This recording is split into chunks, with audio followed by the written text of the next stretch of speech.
7 carries, okay, first 3 weeks. Last 3 weeks, he's averaging 8.7 targets, so almost 2 more targets per game, only 2 carries per game. That's down almost 4 carries per game. With the addition of CMC, I don't know if Debo is going to change. I think the Debo that we've seen the last couple of weeks feels more like the Debo that we may get long-term because now that they have those other running backs, he doesn't need to carry the ball. So does Debo take a hit because the volume and opportunity that he was going to have where those 13 or 14 opportunities between carries and his targets is now going to be lessened? And I know you talked about the efficiency of those potential targets, but it's just going to be fewer because of the addition of CMC. Yeah, I think the usage will be closer to the last couple of weeks, which is fine because remember, early last season, he was a top 3 scoring fantasy receiver when he was not carrying the ball. I think he had 1 carry in the first half of the season. But I do think, just to add this in, Stephania, before you jump in, I think his target share from the last few weeks probably down a little bit, a small percentage dip, but just because they haven't thrown to the running back all the season and now they will. Naturally, but what does that mean? It means instead of maybe a fringe top 5 fantasy receiver, he's fringe top 10. You know, I still think he'll be okay. Part of it that what he's so good at is that yards after the catch. That's what Debo does so well. And so him and CMC and everyone else in this roster. He's going to be productive because he's going to continue to make those plays. And I just imagine one of the frustrations, remember at the end of last year, that was part of the deal with Debo coming back this year in the contract situation. And we all talked about, is he going to continue to be the wide back? And I think he was concerned about how he could hold up because remember when they played the Rams in the postseason last year, Debo was hurt.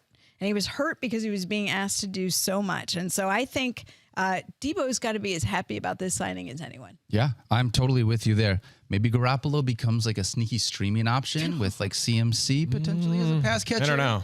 He doesn't throw touchdowns and he doesn't run at all. So 2 giant red flags, but maybe maybe he's going to start. Maybe a 16-team streamer. Maybe in a 16-team league. All right, really quickly on the Panthers. I asked Rosie this morning, well, with CMC being traded to the 49ers, who's the best player on the Panthers? And she waited. She thought about it for like a full 5 to 6 seconds, and she said, draft picks? And I was like, that probably is the right answer here. I mean, in fantasy, Mike Clay, if you have any of these Panthers, outside of DJ Moore, you probably aren't rostering any Panthers, but Deontay Foreman or someone taking over CMC role, is there fantasy value there? You can throw darts at running backs. That's all you're doing. I don't think you want to start them this week against Tampa Bay, right? Best run defense in the NFL, fewest fantasy points allowed. So don't go out of your way to start these guys. If you lost, well, if McCaffrey doesn't play and you had him and you picked up Foreman, might not be your best start in the flex, right? Yeah. But you can throw darts and we'll see who emerges. Keep in mind, Deontay Foreman, big back, 230 pounds. We saw him filling for Derrick Henry last season, and he was pretty effective, right? He was fine as a runner. He just was a non-factor in the passing game that's going to limit you in PPR formats. He's your first pickup. If not him, if you can't get him, Chuba Hubbard, worth a dart throw again. He's more of a versatile player, did more in the passing game last year, but he struggled. His efficiency was atrocious. He led all running backs in drops last year. They actually acquired Amir Abdullah during the season, and he took on a substantial role in that running game. Not to mention Cam Newton was involved as well. So I'm just not sure how good of a player he is in his second year as a day 3 draft pick last year. And then Raheem Blackshear, we'll keep an eye on him. He was in camp with the Bills. He's third in the depth chart. You never know. Like, this is wide open. If you're in a super deep league, you want to go for a home run pick. Blackshear's a guy maybe to throw on the end of your bench. So, again, we don't know the answer, and sometimes that's okay. You just have to throw darts and see what happens. That's how it works. Yeah, exactly. All right. It's going to be really exciting. We'll have so much more as we see this offense develop, and we can talk about it more and what it looks like and what it's going to mean for these pass catchers and all the skill position players. For the 49ers, not for the Panthers. I'm just enjoying the picture of Christian McCaffrey still in his Panthers jersey with the 49ers logo behind it. We'll update that as quickly as we can. All right, let's talk Thursday Night Football, where we had a rousing game. Andy Dalton threw 6 touchdowns, 4 to the Saints, 2 to the Cardinals. Pat yourself on the back if you started Andy Dalton over Russell Wilson because you were tired of the Russell Wilson performance. Well done. Yeah. Yep. That worked. When you're looking at these Saints, it's pretty hard to be able to say anything different than what we sort of talked about coming into this game, right? Alvin Kamara, 17.5 fantasy points, and he got there largely through the pass catching work. 7 catches for 56 yards, still had 49 rushing yards, still hasn't seen the end zone. That's okay. It's okay. It's coming. I need to. What's going to happen? What happens when you're not scoring? You have a super low touchdown rate and you get a lot of volume. Regression to the mean. It's coming. He'll score. All right. Chris Positive Olave. regression. Yeah. Chris Olave also looked stinking great, in part because no Michael Thomas, no Jarvis Landry, looked awesome with also 14 because targets. he is great. And by Yeah, the he's way, awesome. the Michael Thomas thing, like that could persist. So if I just wouldn't be hanging out counting on Michael Thomas right now. Chris Olave, I think, is going to be the guy. This is part of why we loved him in the offseason because we knew this stuff could creep up and he was going to be a must start every week if it happened. And he's been even better than we could have expected. Season high. Career and season high in targets in this game. So, just keep starting him. Even if Thomas and Landry and Troutman come back, you keep starting Olave. 4 straight games with 15 fantasy points as a rookie. That's unbelievable. All right, Mike, I'm sorry I did this, but I mentioned maybe, what do you think about Taysom Hill as a tight end option? And nope. Well, I mean, I guess 10 points is like enormous for a tight end, right? You're going to keep starting it. Keep in mind, Troutman was out. Yeah. Landry was out. Thomas was out. Got a little extra, but still, he's only playing 20% of the snaps. It's gonna be tough. He's gonna be boom bust. He's gonna occasionally find the end zone. That's fine, but you're not getting targets really. You're what about Juwan a handful Johnson? of carries. He occasionally same found the thing. end zone twice. Same thing. He was kind of trending down, and then Troutman got hurt, and now he's back up a little bit. Caught a couple touchdowns. You know, you have those top end tight ends you feel pretty good about, and I think we might have some guys rejoin that conversation, like a Dalton Schultz. Obviously, Darren Waller's out right now, but maybe Dalton Schultz gets in that conversation. But then after that top 5 or 6, there's like 20 straight guys where it's like, Evan Ingram's and Juwan Johnson's and the 3 rookies now, Cade Otton and Daniel Bellinger. There's so many guys that are basically the same. Pick your poison. All right, for the Cardinals, Kyler Murray, sort of a night, 17.3 fantasy points, gets 1 touchdown. I think the biggest takeaway was the shouting match that I feel like everyone watched on the sideline between him and Cliff Kingsbury. Yeah, in a win. Yeah, in a win. You're right. I think the big win here for fantasy managers was Eno Benjamin, 23.3 fantasy points. We found out James Conner was not going to roll about 90 minutes before game time. And last week, we saw Eno Benjamin have a ton of volume but not capitalize on it. This week, he actually produced, Mike. But so did Keontae Ingram a little bit.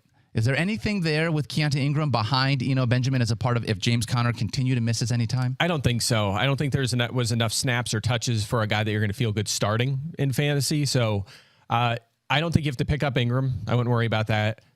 Eno, you're going to hold on to for now, and then we'll see if Connor's back in 10 days. If Connor's out, you're starting Benjamin. If not, Benjamin is no more than an insurance back. Okay, sounds good.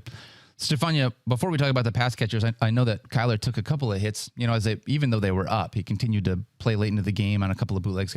Any worries or concerns about Kyler?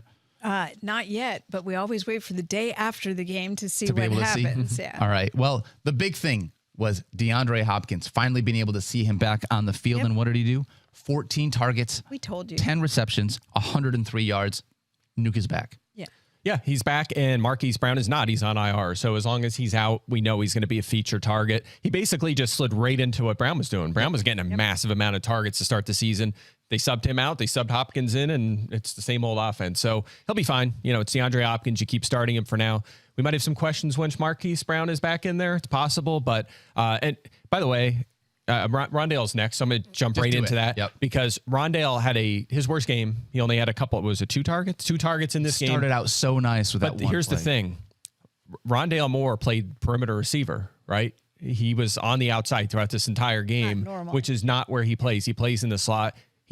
Kyler did not target him. Everything was to Hopkins. That will change as Robbie Anderson gets up to speed. Robbie barely played in this game. He'll be on the outside with Hopkins. Rondale will move back to the slot, and then you'll see more involvement from Rondale. So I would stay patient there, but, we talked about this yesterday. Rondale has a limited ceiling anyway. In PPR, he's going to have some borderline flex value, but not a guy that's going to break out in full this season, I don't think. Bit of a dud from Zach Ertz, which is tough because it just felt like he was locked. Like Kyler was just locked on to Nuke last night. And what are you going to do? Because Zach has been so good so far this season, but it's a tough game for you if you were starting him in this year. You're going to have it. I'm aware. I have a lot of Zach Ertz shares, so I've. Oh, that's not great. Yeah.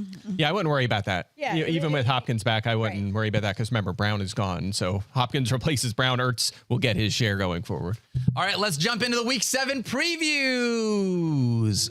Reminder, on bye this week, the Bills, the Rams, the Vikings, and the Eagles. Sorry, Mike Clay. Bad for fantasy. Really bad for fantasy. 5 of the top 6 fantasy scores are on bye this week. So that means we've got a lot of people to fill in. Let's talk Falcons at Bengals for the first game. Lineup locks for the Bengals include Joe Burrow, Joe Mixon, Jamar Chase, and T. Higgins. Stephania, though, I want to get some injury updates for you on T. Higgins. Right. T. Higgins had his first full practice since he had the ankle injury yesterday. So that is a really good sign. Glad to see him trending in the right direction. And then Hayden Hurst has been on the injury report with a groin issue, limited, but finger. Yes. Very well done, Daniel. Here's the thing. Guess who Hayden Hurst playing? Hurst, there he's playing the Falcons. Right. Yeah. Going back to the team that, let him go. And I think he's very excited to play. This is going to be a little... He doesn't have ill will towards the Falcons, but I think he wants to show everybody like he was capable of being this level of tight end. He's certainly been utilized a ton in the Bengals offense. And so I think this could be a sneaky good game for Hayden Hurst. Hayden Hurst scored more fantasy points than Kyle Pitts? Probably. This is an interesting one, though. Atlanta is the only team that the opposing tight end room has outscored their season average in every game this season. They're the only team that has allowed that. So it actually is a really good matchup for him. The problem is when T. Higgins has been a full go, Hurst has not been very good. He has 79 yards and 1 touchdown and 16 targets in those 4 games. So 4 targets a game.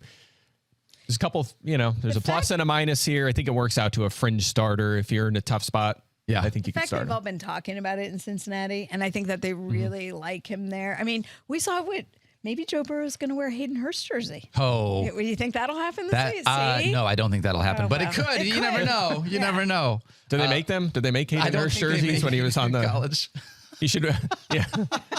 I can't remember where he went right now. I'm totally spacing. If Field was in that seat, he'd tell us would know for sure. Went to college. I know. I was trying to. Did he tell you what round he was picked and what time of day? And well, he's a first-round pick. I know that one. But there was a blue moon. I just want to interrupt this to say shout out to Field Yates, who is filling in NFL matchup. Watch it this weekend. Huge deal. It's an awesome show. He's filling in for Sal Palantonio, who's a legend. We are very proud of Field. Yeah, he goes on vacation and then CMC gets traded. Real nice, Field. Yeah, right? Yeah, typical. Exactly. All right. So apparently Hayden Hurst went to South Carolina. Of course, yes. All right, let's talk about I knew that. I was testing it. Good. Continue. Falcons. Marcus Mariota, streamer this week with the way that he utilizes his legs. I mean, we always talk about you like quarterbacks that use their legs, but he's just so bad at everything else, Mike. Yeah, I don't think so. He does have 3 top 10s. I know that occasionally he will be a streaming option, but he's been aggressive. He's adding some value with his legs. Those are the things we like. But the Bengals just really good defensively. That's the problem here. So if you're streaming, that's the week to avoid. 5th fewest fantasy points to quarterbacks, and they have allowed 0 quarterbacks to get to 15 fantasy points. 0. So I just don't think it's the week to stream Mariota. Maybe next week, maybe in the future, but not this week. Let's talk about the 2 pass catchers then with Drake London and Kyle Pitts. I have Drake London as my wide receiver 29. He was squirrel stock down for me this week, in part talking about the way that he's just not running routes the same way that they did early in the season. This Falcons team is trying to grind out wins by running the ball more often. It's tough for me because even though I don't see him getting the same level of opportunities that he had been, Mike, he's still so good. And when the Falcons get down there, if they're going to look at someone, Drake London is a guy that they could target when he gets in the end zone. So that, to me, he's got to continue to be a low-end flex play, someone that you still have to start, but I just don't feel great about it. Yeah, I think if you just walked around and asked people who the run heaviest offense in the NFL is, you'd get a lot of Bears as the answer, right? Yep. But it's actually easily the Falcons now. They've taken control there.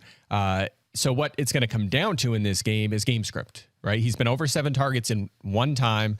They've been able to run the ball because they've been competitive, but they are playing the Bengals, and the Bengals are a good team. And if they lead throughout this game, which we expect to be the case, then Atlanta's going to have to throw more, and perhaps that opens the door for London to have a good game. And he does have a 33% target share. And I've said this a million times. If a guy's over a 30% target share, you start them every single week. It doesn't really matter what the offense is. So stick with London for now. Hope they're trailing. Maybe he'll get a few extra targets, perhaps a touchdown, and he'll get back on track. What about Kyle Pitts? Because Kyle Pitts, I believe, has like a 26% target share at the tight end position. Yeah, 23, which 23, again, for tight ends, that is a big number. I mean, yeah, it is a big number. The Bengals have not been great against tight ends so far. 5th most catches and yards allowed so far. He did have the touchdown last week. The yardage hasn't been great. I get it. The volume hasn't been great, but same thing I said with London, right? There's enough target share, and they're an underdog. So if they're throwing the ball, that should help him out a little bit.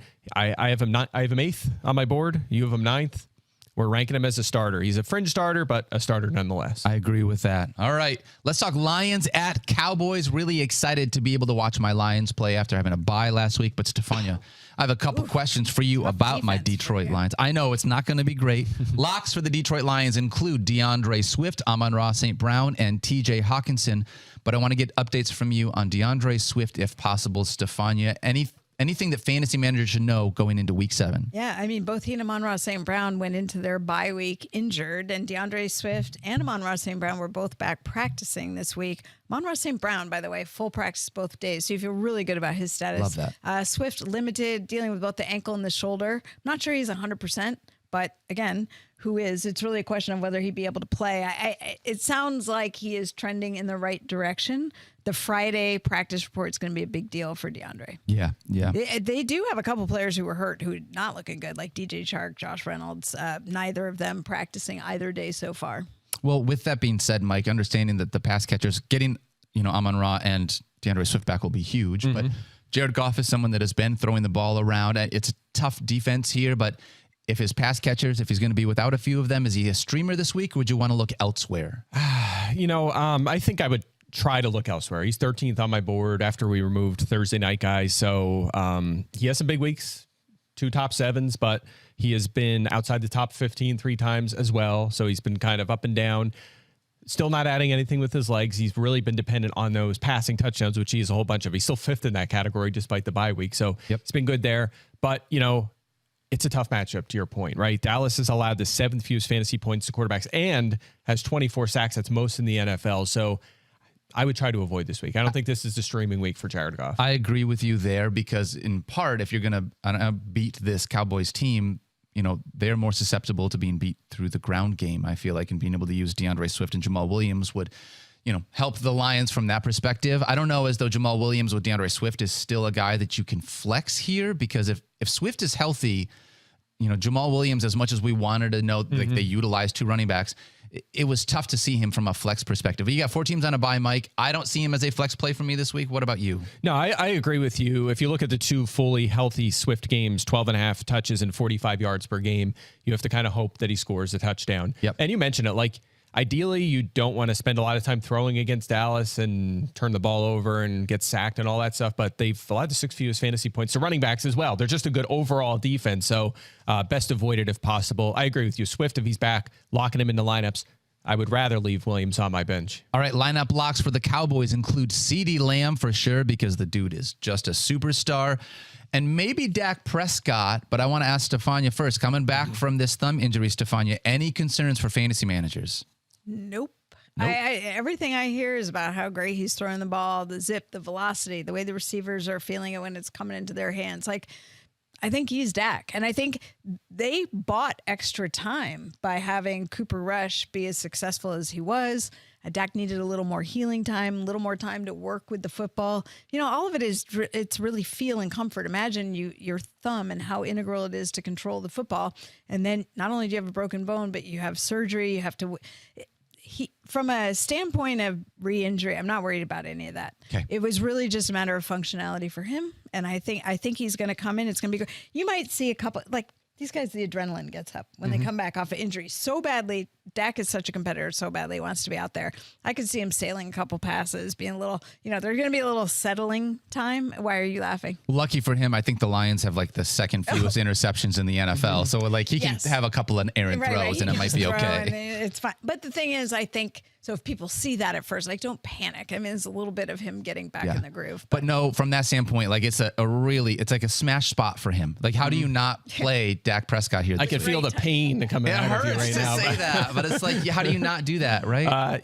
Of course. 2nd most fantasy points to quarterback so far this season. They've allowed 18 plus in 4 out of 5 games, have the Lions. So, yes, Dak is startable right now. And a big part of that reason is normally you might be like, let's just give him a week, right? But they're playing the Lions, and also quarterback is a mess right now. We're just like trying to find anyone who can give us quarterback 1 numbers. I think Dak can in this spot. I think you're totally right there. Let's talk about these running backs because, again, we've talked about how Ezekiel Elliott maybe has not looked as explosive as he did in the past. We've talked about how explosive Tony Pollard looks, but he's not getting as many touches as Ezekiel Elliott is getting. So it's been tough to figure these guys out, understanding how bad the Detroit Lions are at stopping the run as well as the pass. Are they both starting options here for you this week, Mike? Yeah, so second most fantasy points allowed to quarterbacks for the Lions, second most fantasy points allowed to running backs as well this season for the Detroit Lions. I need this. Zeke coming off a pretty good game. He looked better last week. He has 75-plus yards in 4 straight. The problem is he's basically now Damian Harris. Like he's lucky if he gets 1 target, maybe 2 targets in a game.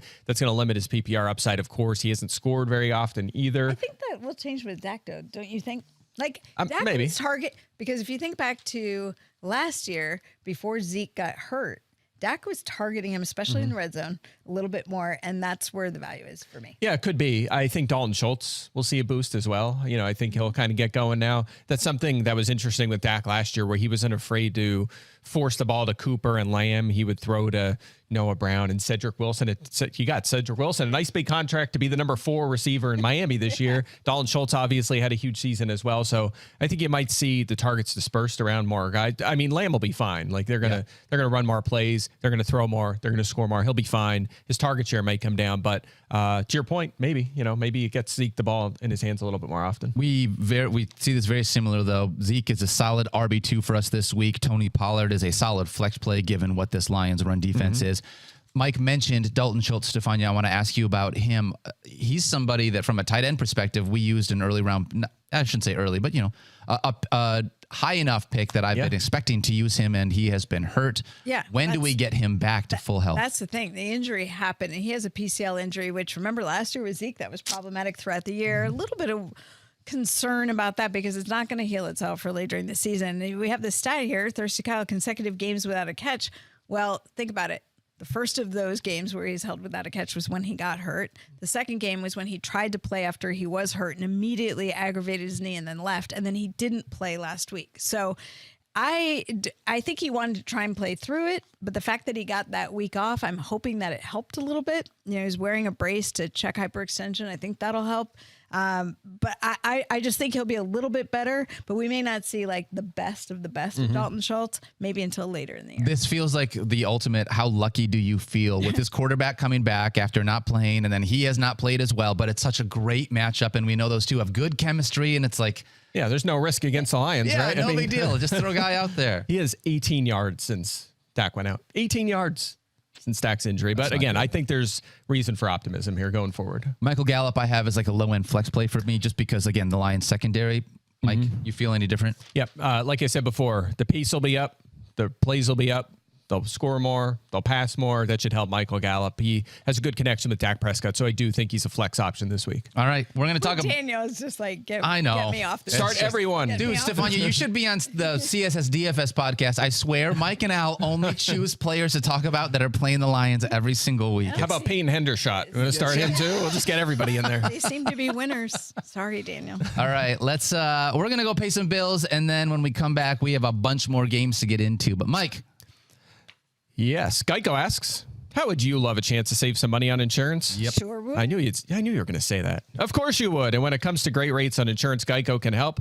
Like with insurance for your car, truck, motorcycle, boat, and RV. Even help with homeowners or renters coverage. Plus, add an easy-to-use mobile app, available 24-hour roadside assistance, and more.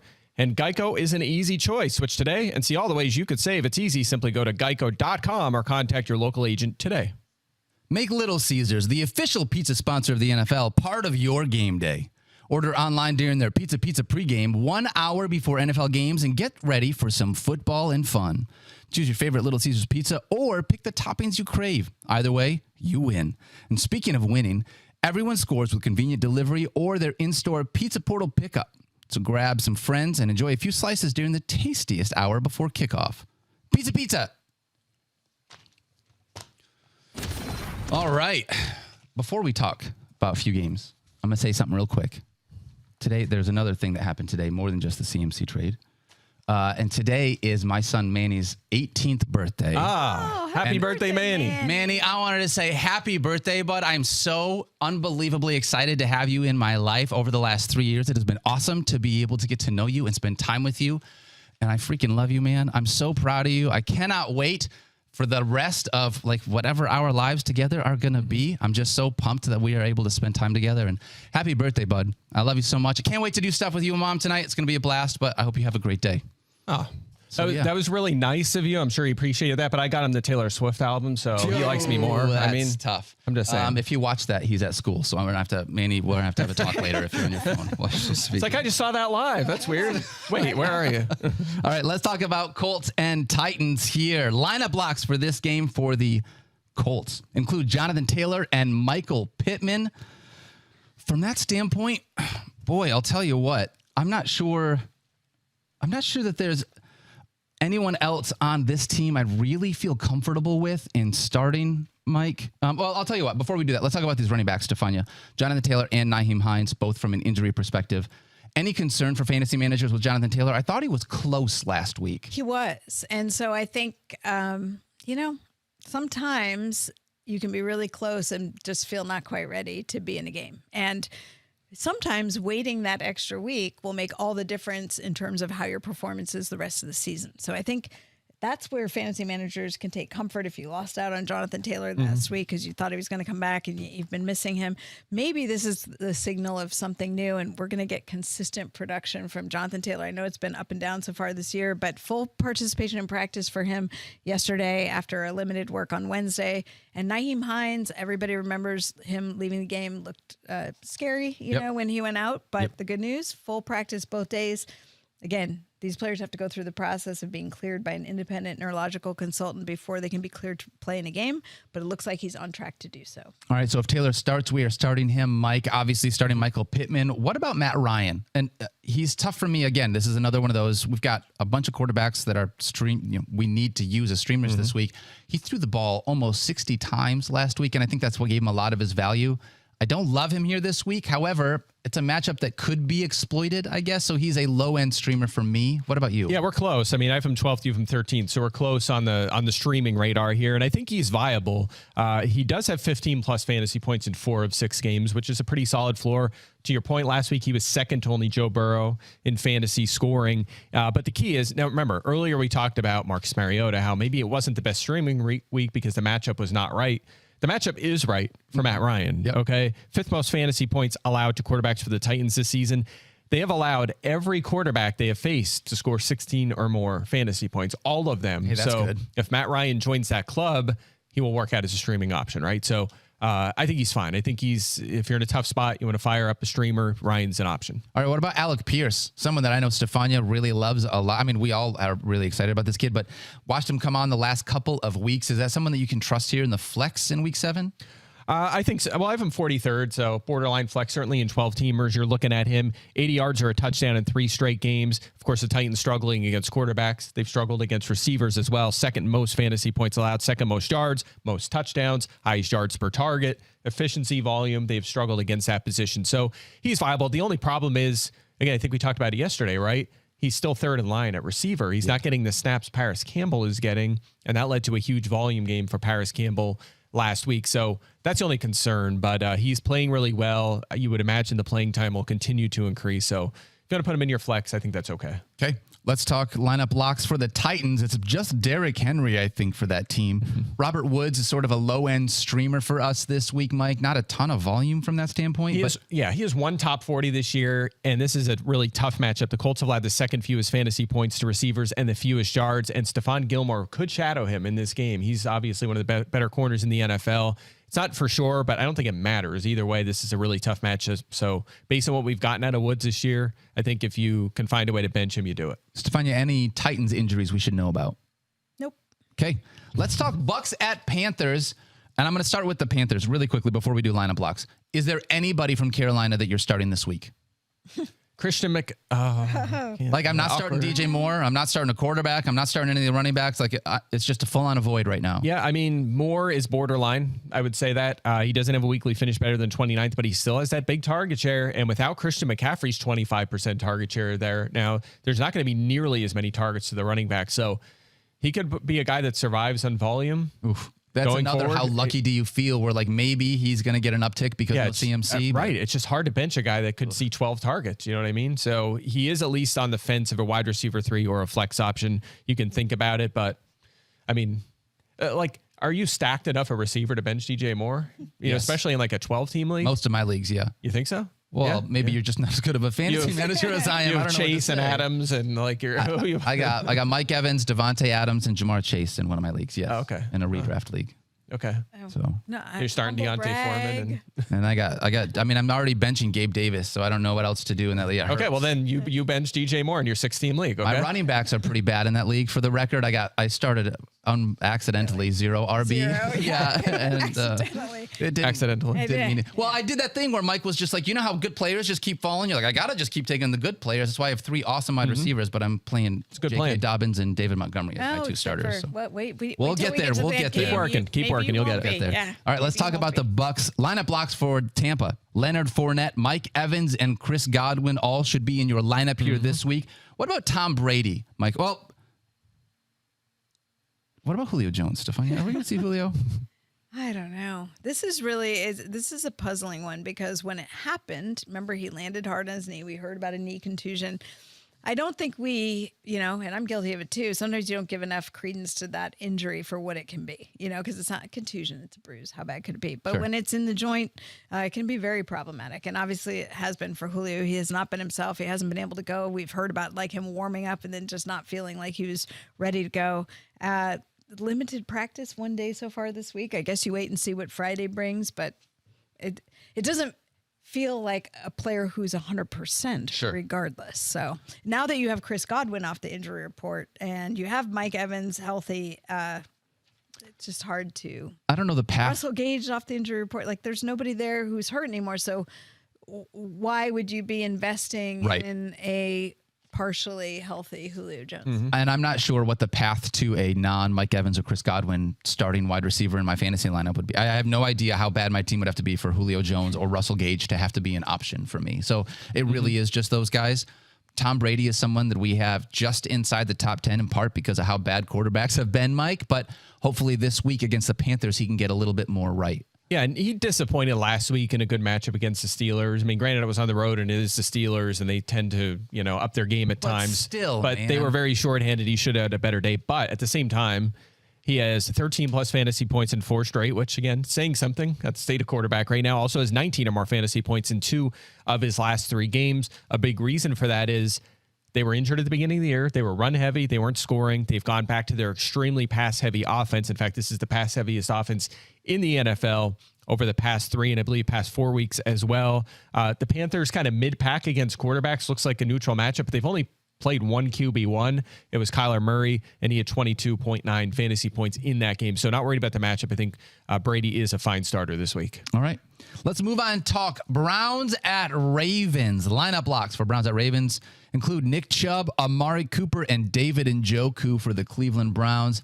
Mike, Kareem Hunt sort of become like a touchdown dependent flex play, a guy that you're just hoping gets in the end zone, because when he doesn't get in the end zone, he kind of burns you.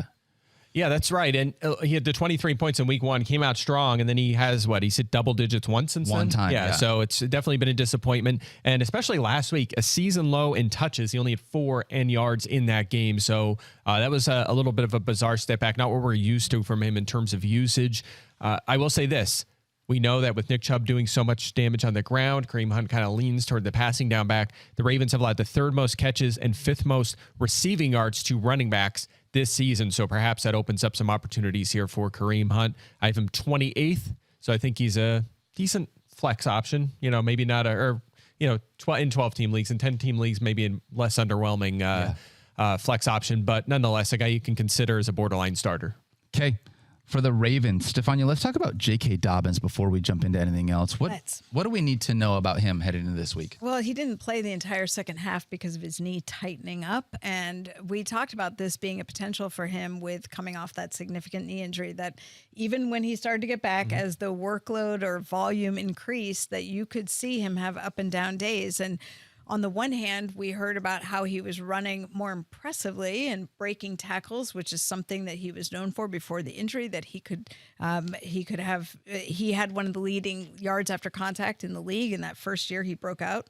But this is concerning to me. This is really concerning because when you hear about the knee tightening up or stiffening up, and we know he had issues with flexibility in that knee, that's part of what kept him from seeing the field in the first place. And now some of that is recurring, and it's really hard when you're getting in the season still coming off an injury like this, and this is going up and down.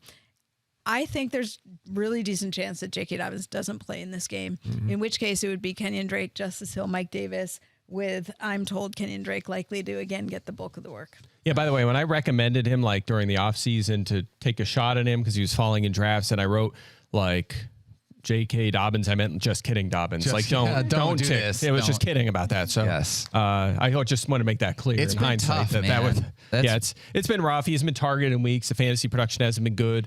And on top of all that, Kenyon Drake playing pretty well, and Gus Edwards could be back as soon as this week, it sounds like. So a lot of reasons to be concerned right now. And I'm with you. I'll be surprised if he plays this week. And if he doesn't, by the way, Edwards is activated, it's tough to trust anyone in this backfield. I mean, Drake would be my pick for this week if I had to pick a flex. Coming off the hamstring issue, his own self, right? So he had that, but Kenyon, that again, the reason to lean towards Kenyon Drake is probably getting the bulk of the volume.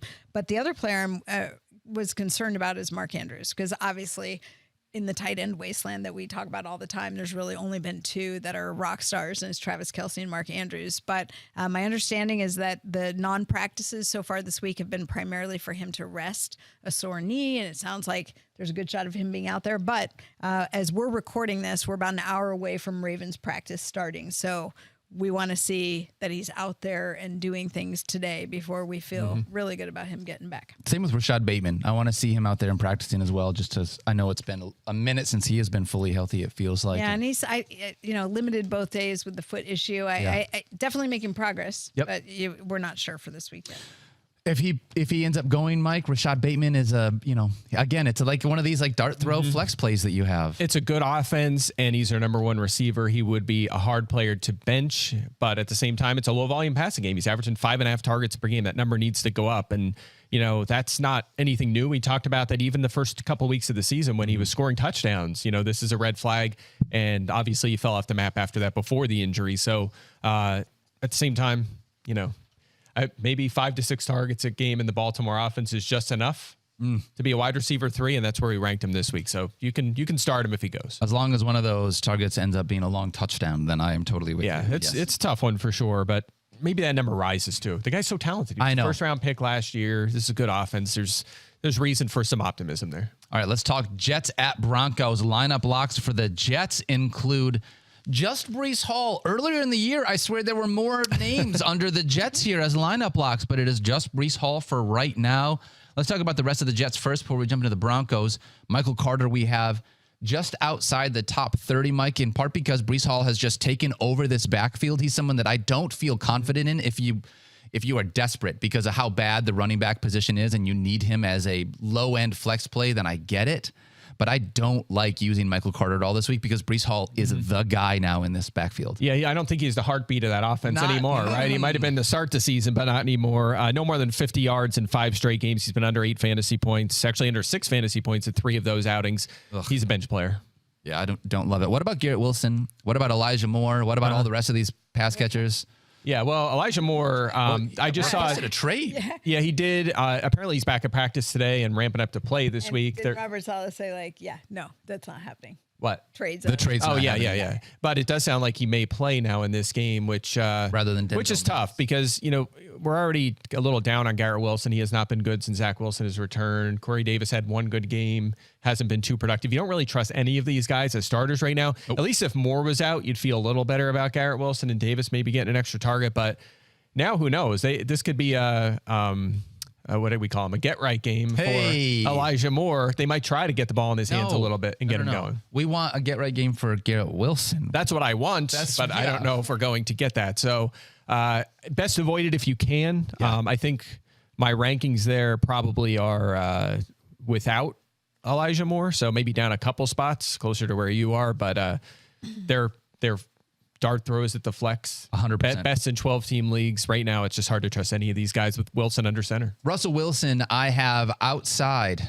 my top 10, outside my top 12. He is my quarterback 15 this week, in part because I'm just over it. I'm just over having Russell as my starting fantasy quarterback. and add another injury to the mix. I mean, now he's dealing with a hamstring injury. So that's not going to help the situation. He's not even full participant in practice. I mean, even after the lat injury, he was doing quite a bit in practice. Now the hamstring, which apparently is, significant enough to potentially compromise him and his mobility.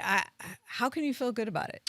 You felt so not good about it that you benched Russell Wilson for Andy Dalton in the war room. And I got 26 plus fantasy points to show for it. So That's right. That's what 6 touchdowns will do patting for you. himself on back. Heck yeah. Yeah, so I'm with you. It's obviously a big concern right now. He's the one big game. Otherwise, he's been QB 14 or worse 5 out of 6 games. And who was last in offensive touchdowns this season per game? The Broncos. 1.2 per game. I'm just thinking about what we were talking about when the season started. And that was never a scenario that we envisioned. No, It would be that was last in offensive Worst touchdowns. case scenario was way higher than that. And 1.2 touchdowns per game, and they lose Javonte Williams. Rather than lean on Melvin Gordon, they decide, let's go and give the ball to benched Gordon. Murray, a guy who literally wasn't even on the football field 3 weeks ago. Well, they said that. It was so weird too. Like if they just came out and said we benched him, I'd feel better. But it wasn't that. It was like, I don't know. And then we had a talk and we cleared things up. No, not hurt to my. I don't know.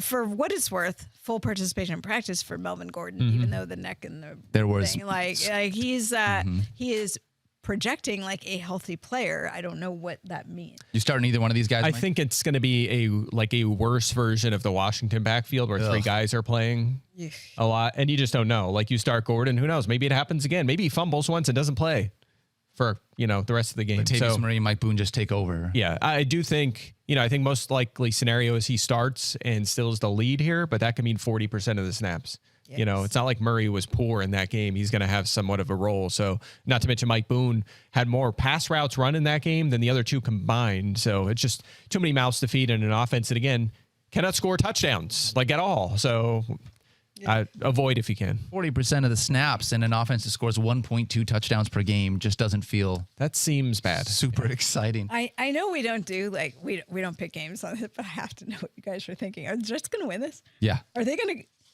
I'll take the It Jets. feels like I will right? say this. The Broncos have also allowed the fewest touchdowns. Their defense is great. Jets defense is picking it up as well.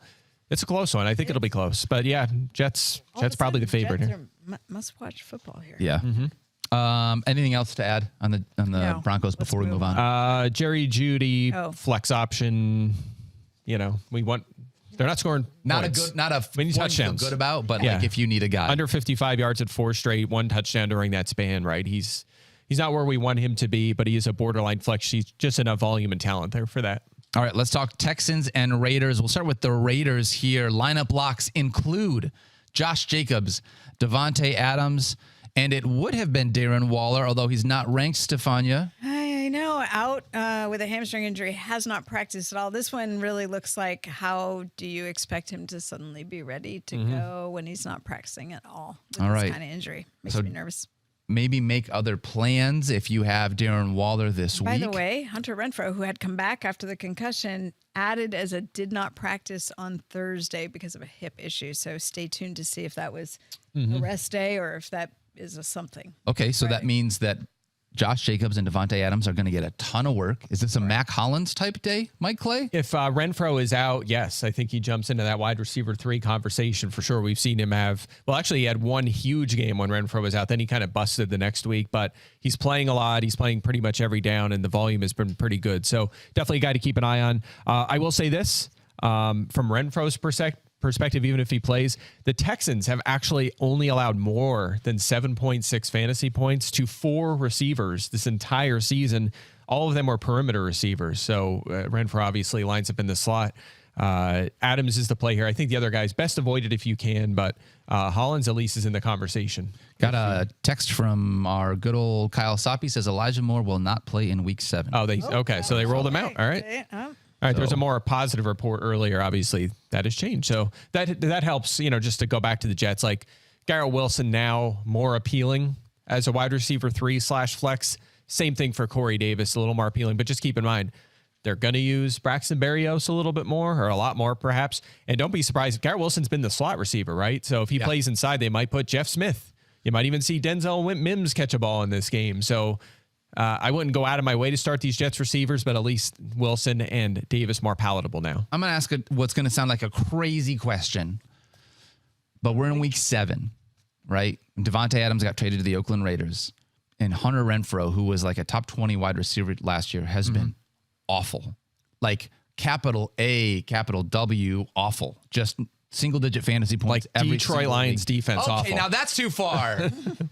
Is there anything to, like, is this just a situation where Hunter Renfrow is not being looked at in this offense because of Devontae Adams? Like, what's going on here? Because when I need roster spots, when bye weeks come up and I see a guy that has not had even double-digit fantasy points once this week, once this year, I start thinking about how long do you hold? So I think that the Raiders offense has been better than people realize. They've just settled for a ton of field goals. But if you look at times they've gotten to scoring range, they're right up there with like the Chiefs and the Bills. Like they're right up there. They've been pretty good in that department. They just haven't converted to touchdowns. That can improve. Week 2, he had 10 targets, right? And you're going to take that. If he keeps getting that, he's going to produce. But then he got hurt. So he just hasn't been healthy for a while. I think once he does get healthy and this offense starts finding the end zone more often, I think that Renfrow will get back into that wide receiver 3 conversation in PPR. But for now, I mean, again, in this matchup, they've been good. I mean, Houston's been better than we expected against receivers.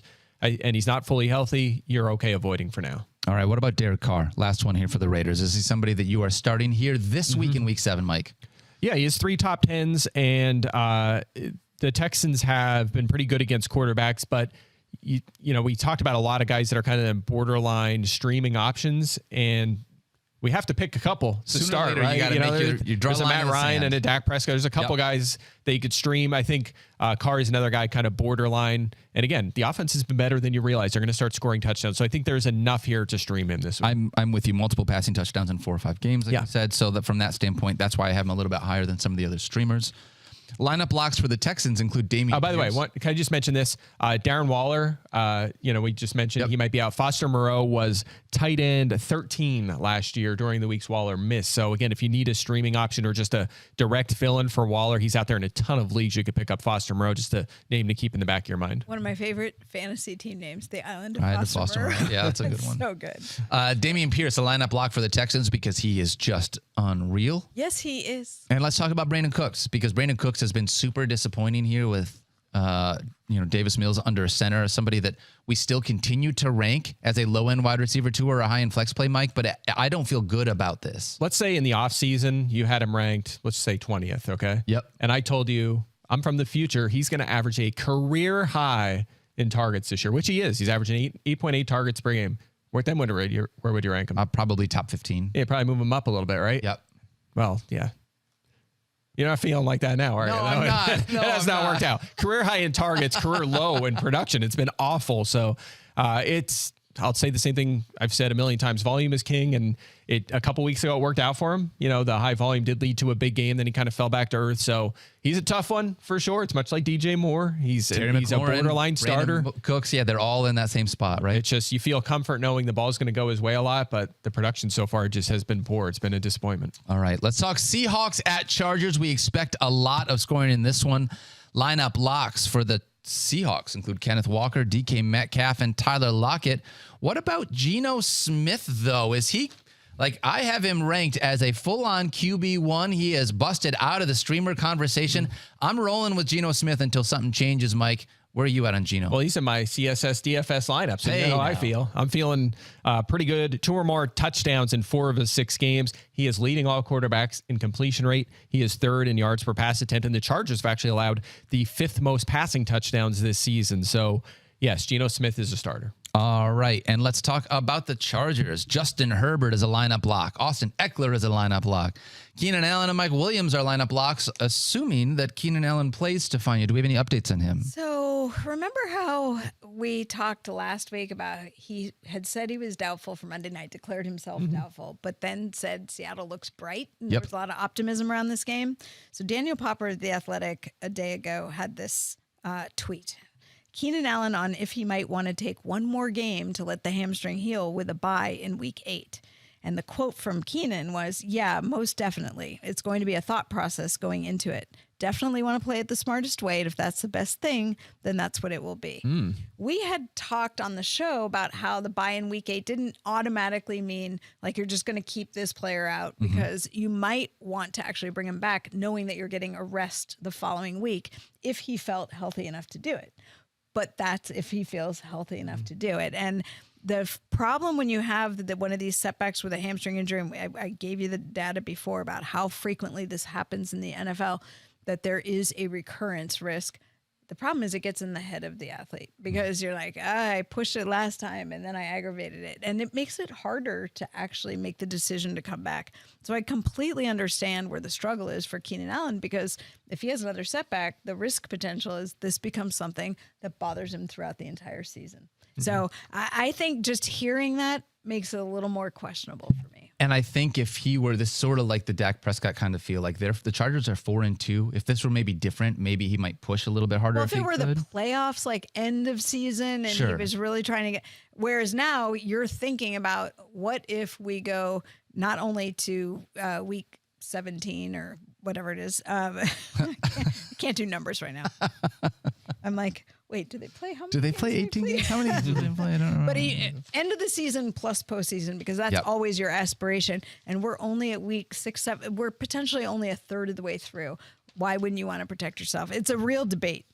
Dustin Hopkins also out, just so that you know. Don't leave him in your Josh spot. Palmer's missed practice all week too with a concussion, so he might not go. So if Allen's been full of practice, right? So I totally hear you. He's only been limited. Oh, he's been limited. I thought he was full yesterday. So anyway, you're at least not according to the report. okay. Yeah, no, I'm sure. Don't listen to me. Don't listen to me. Every once in a while, with the way it's marked on the injury report, isn't necessarily what the coaches will say after practice or something. So I'm looking at news all day long, so it could be mixing things up. But anyway, if Allen and Palmer are out, that's like DeAndre Carter and what about Jason Moore and Gerald Everett certainly would see a boost in targets. He'll be a revenge game. Yeah. For Gerald Everett. We already have Gerald Everett ranked as a starter this week. He's someone inside our top 10. So if you were already going to be using him, you would just, hopefully get a little bit more. Yeah. And he's been kind of disappointing as of late, under 30 yards in 3 out of 4 games. But if Allen's out, you're definitely going to have to lock him in. If Allen goes, he's a little bit more of a borderline starter. All right, let's talk the next game. Chiefs at 49ers. Break down as much as we can. Some of this is going to be tough again because of the CMC news. Lineup locks we have for the Chiefs: Patrick Mahomes and Travis Kelce. I've heard of them. CEH is no longer a lineup lock, Mike. Is that because so many of his points have come from touchdowns and that's just not sustainable long term? Yeah, absolutely. Last 2 weeks, he's hit that regression wall, 68 yards on 21 touches, has 0 touchdowns. That's so obviously a far cry from where he was earlier this season. He's been outsnapped by Jerick McKinnon 4 of 6 games. And Stephania's 49ers, really good against running backs. Second fewest fantasy points allowed, third fewest yards. So on top of him being in essentially a 3-headed backfield, it's a really tough matchup. I have him 24th, so more of a flex option. Totally. Speaking of flex options, we have Juju Smith-Schuster ranked as the highest ranked Chiefs wide receiver. He was a flex option for me. Still the guy that is just used, it seems like, more than anybody else from that passing game. Maybe I would love to know this. Juju looks thicker to me this year than he did in years past. Am I wrong? Did I just not remember what Juju Smith-Schuster looked like? And we haven't seen him much the past few years, so maybe. Yeah. Maybe. All right. He just looked like bigger and like thicker and stockier than I remember him being at his time with the Steelers. So I was just curious about that. Maybe not. All right. No big deal. Can't answer that. Anyway. All right. Yeah. Only 5 targets last week, but caught them all. Had his best game since joining the Chiefs. So, but before that, he was getting 8 targets pretty much every game. So he's a guy you're starting. You know what? Our producer, Matt Harrington, just said he came in the league at 20 years old. It's not like out of the realm of possibility. That's a good point. Yeah. I actually was going to say that. But sure. Totally. I was going to say that we see athletes come into any league. The thing in football is you don't notice it as much because of all the gear. Well, I notice it, but hey, if you guys don't, I get it. You're paying attention. But if you look at players, again, when they peak, as far as their physical maturity, it's not until like mid-20s. So you can get a lot of bulk there. Some of these guys come in skinny out of college. All right. Stronger. I think, Mike, we are past our peak is what I would say so. Our days in the NFL are over. Yeah. I guess appreciate all that. You took Harrington's comment. You're just saying Mike and I are old, Stephania. It's a great show for you. Listen, you know who's not past their peak? Who? Who? CMC. CMC. Okay, so let's talk lineup blocks for the 49ers this week. Lineup blocks definitely include Deebo Samuel and George Kittle. If CMC goes, we're going to have to wait a little bit later in the week. We just need to have a little bit more information to see how much he plays or how much they think he's going to play. But if he does play, like we said earlier in the show, we will roll with him.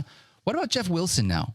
What do you do with Jeff Wilson at running back? So I think this is interesting too for if CMC is active. And the these Chiefs. For those of us watching on the screen, the Jeff Wilson ranks are before CMC was traded, so they have not been changed with the CMC change. And honestly, I don't think my ranking will change much if McCaffrey goes and is limited, right? If we expect him to play half the snaps, then I'll have to move him down. But I think Wilson will probably still be the primary ball carrier in a good matchup here against the Chiefs. But what I was going to say is the Chiefs have allowed the most targets, catches, and receiving yards to running backs this season. And now they're facing Christian McCaffrey potentially in this game. Potentially a good matchup. Again, it's just more evidence of why you might want to start him if he's active here. You know, Kyle Shanahan loves to try and control the ball, keep it out of the Chiefs' hand, keep the ground game going if it's successful, which is why I think that Jeff Wilson Jr. will still get plenty of action in this game because that's going to be the way they're going to try and battle the Chiefs. What about Brandon Ayuk? We've watched him get involved with Jimmy Garoppolo a fair amount over the last couple of weeks. Stephania, do you see him continuing to be involved here?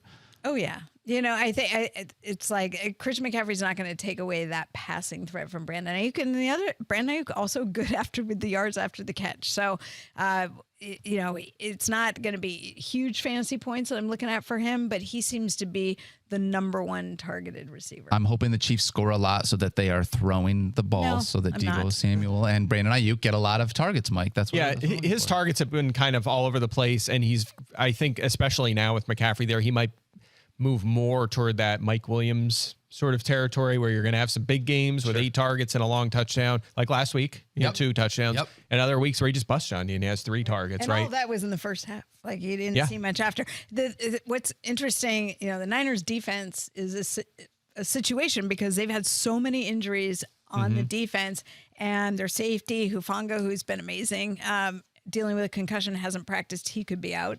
They might get Nick Bosa back. He's going to try and play. And then Jimmy Ward, their safety, has a cast on his hand, but he's going to try and play with that potentially. So, you know, they're trying. It's a big game. They obviously want to be out there, but their defense is a little bit banged up and could provide a lot of opportunity for the Chiefs to get, you know, points on the board. Because they can do that, you know. They can do that. I've heard. That's a thing that they can do. All right, 2 more games to talk about. We got Sunday Night Football, a matchup between the Steelers and the Dolphins. Lineup locks for the Dolphins include Tyreek Hill, Jalen Waddle. I think my big question, Stephania, is what happens here with Tua Tagovailoa? Should fantasy managers expect to be able to have him? And if he rolls, is there any trepidation that we would have? Well, I think everybody's going to be watching, right? Everybody's nervous because the last time you saw him, he was carted off on a stretcher and taken to a hospital for observation. And obviously, this has led to everything around discussion of the game day concussion protocol and some modification of the language. And we've talked about that. But as far as the clearance process for Tua to return, not only did he go through all the typical steps and had to be cleared by an independent neurological consultant in addition to the team physician, Tua also traveled to visit multiple concussion specialists, including at Pittsburgh, interestingly, because here comes Pittsburgh to Miami. But again, the sports medicine concussion program at Pittsburgh, one of the best in the country, if not the world. And so I think everyone feels good that Tua sought a number of opinions and unanimously was cleared. There was no question from even all of these outside consultants. So while I understand that everyone doesn't like what they saw last and feels nervous on his behalf, I think Tua speaking yesterday, he was very candid about what his experience was after the concussion. He was also very candid about wanting to be out there and getting back out to play. And Mike McDaniel built in that he was going to have a full week of practice before they put him out to play. So for fantasy purposes, I don't think there's reason to expect anything different than where we left off. Anything with Jalen Waddle before we move on and talk about the rest of this team? Yeah, I think there's a little concern about his health. I think they're hopeful that they're going to have him, but Friday will be a big day. To be able to see that. All right. When you look at the rest of these Dolphins, Mike, the real question is, I don't trust what happened with Mike Gesicki last week. He's not a tight end that I'm streaming this week for here. If Durham Smythe is out again, then you can think about it. But Smythe, of course, missed last week. He's their starting tight end. That's the only time you're considering that. But it's Raheem Mostert. Is Raheem Mostert going to get enough volume against the Steelers defense that he can be someone that you put in as either a low-end RB2 or a flex play? I think so. 15-plus touches in 3 straight. The results have been kind of all over the map, right? He had 81 yards in week 4. Then he had 122 and a touchdown in week 5, had kind of a spike game, and then back to earth with 48 yards last week. But, I like to see more passing down work, but he is clearly taking control over Chase Edmonds. He's the lead back here. He's still running well. So 19th on my board. I think he's an RB2. All right, lineup blocks for the Steelers this week include Deontay Johnson and Pat Freiermuth. Is Pat Freiermuth cleared? Pat Freiermuth is cleared. Awesome. So we'd love to be able to hear that. Any other injuries for the Steelers this week, Stephania? I think Kenny Pickett also had a concussion injury. Mike Tomlin had said during the week that he expected him to be able to practice. He has practiced in full every day. Well, Wednesday and Thursday being the report days so far this week. So Kenny Pickett expected to play as well. All right, Mike, we have Najee Harris ranked as a low-end RB2 yet again, in spite of what Najee Harris can be. But I feel like there's still just too much volume. This is going to be a tough Dolphins defense, but I feel like when you drafted Najee Harris, I can't bench him. He's just still getting too much work to not be a flex play in my lineup. Yeah, and you're right. 3.8 yards per carry allowed to running backs for Miami this year, third lowest. And look, we talked about this a couple weeks ago, right? Buffalo, Tampa Bay, Miami. Who's next? You remember who it is? There's another tough. There was someone else after that. Don't worry about it. Another tough matchup next week. But we talked about this, and there's right? a bye week somewhere in there too. And he's been under 50 yards each of the past 2 games to start off this tough slate of games. He is another one here. Yeah. He is averaging 16.3 touches per game. That is why we're still ranking him as a fringe RB2, but it just hasn't been great. You're very lucky to get a touchdown catch last week, and you're going to need that again this week to get a decent fantasy number out of him. But again, as long as he hangs around that 15 to 17 touch range, he's going to be a viable starter. This comes from Thirsty Kyle. This season, 51 different running backs have a 14-point game. Najee Harris is not one of those 51 running backs in the NFL. What a fall. Great. Anybody else here? George Pickens or anyone else from a pass catching perspective? George Pickens, Chase Claypool, 12-team league flexes, but you don't feel great about them right now. Agreed. All right, this Monday Night Preview is brought to you by Geico. Switch to Geico and see all the ways that you can save. We are talking Bears at Patriots. Oh, well, then we're done. All right, there's nothing to talk about. Run the football as much as possible. David Montgomery and Ramondre Stevenson, that's it. It's running backs. It's a running back that, you were excited. You put Jacoby Myers in there. What about Damian Harris, though, Stephania? Damian Harris returns because he was upgraded to a full practice yesterday, and he's been out. Yes, he was. And so now that makes me nervous for fantasy purposes that Damian Harris might just be active this week. We don't know yet. Obviously, it's a Monday night game. This is Thursday is the first injury report, but the fact that Damian Harris was full, didn't come out limited, came out full, makes you think unless there's a setback, he should be available Monday night. Boy, I think you could potentially start both guys. I mean, Stevenson, instead of being like a borderline top 5 running back, is maybe 18th in our rankings, still startable. But Damian Harris, potentially startable as well. He was averaging 15 touches a game when he was healthy in the first 4 weeks of the season, and he has a touchdown in 13 of his last 15 games. So there's one of them rare backfields where you can consider using both guys. Yeah. Stephania, do you know what's happening right now with Mac Jones? I see what you did there. Thank you, buddy. I was like, did he do it? You said zapping. I did. I thought I heard it, and I was just going to ignore it. I was just going to try and go right past it. Look, Mac Jones, they're talking about him potentially being the guy on Monday night, and I have real concerns because we heard at the time of the injury that this was a high ankle injury, severe enough to potentially require surgery. So clearly there was enough damage that you were talking surgery as a potential option. And doesn't mean you can't go the conservative route, which he has, but it takes longer than that for a full recovery typically. And he's been also trying to practice through it. We've seen players come back and struggle from this. Go back to Jalen Hurts last year, had a high ankle sprain, end of the season. It changed his mobility. Now, I'm not saying they're the same quarterback before. Everybody's like, yeah, Jalen Hurts, but he runs. But it changes, and it changes what you can do. It changes your ability to comfortably put your weight through that ankle. Yeah.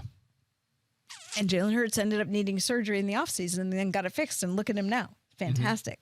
I'm concerned about Mac Jones, and it's nothing on him. Obviously, he is wanting to try and play and secure his role, but I'm just worried about him. Totally. I get that. All right. Well, with that being said, Mike, let's talk about these pass catchers. I say Jacoby Myers will score more fantasy points in week 7 than Darnell Mooney. I agree. Okay. Put it on the board. Put it on the board. There it is. Love it. Yeah, not a bold take by any means. Myers has been awesome. His 4 active weeks this season, he is wide receiver 12 in fantasy points. That's good. Yes, he has been really good. Tons of volume, obviously. The Bears have been pretty good against receivers. They've only allowed one big game, actually. It was Justin Jefferson, but Myers is going to get the volume. He'll be fine. And Darnell Mooney is somebody that you are hopefully not having to put in your starting lineup unless you are in the deepest of deep leagues as a flex play. Yeah, he's been better, 50-plus yards in 3 straight. They're actually manufacturing touches for him, which helps. It's enough to get him in at least the flex conversation. I have him 41st, but again, it's one of them guys. We've said it a lot. It's like the theme of the year. You don't feel great starting them. How many times have I said that the last few weeks? There's just so many guys like that in this low-scoring season that we're dealing with. We were just a little bit of news. Kenny Pickett has now been cleared there you go. officially and is expected to start on Sunday night. Love that. Love to be able to hear that. We were leading to that because it all looked good, but now it's official. Adam Schefter reporting he's been cleared along with Pat Freiermuth. If we mentioned that before. All right, that's going to do it for us today. Go back and listen to yesterday's CSS DFS in case you want to dip your toe in the daily fantasy waters. It was a good one. I just want to say that. And check us out on FF Now Sunday morning, 10 to 1. The entire crew will be there. It's going to be a blast. We're going to talk about CMC for I'm sure we will for almost the whole show. Probably. For Mike, Stephania, I'm Daniel. We love you guys. Have a beautiful weekend. We'll see you on Sunday. Go Niners. Remember that time we were in New York dancing with our no shoes on? I do remember that. Remember that time? Dancing with no shoes. Yeah. Yeah. What are you talking about? Haze. Oh my gosh. You're so Mike Clay. Dad jokes are all That's just for some people. That's only for some people. If you get it, you get it. That was not a dad joke. That was a Taylor Swift joke.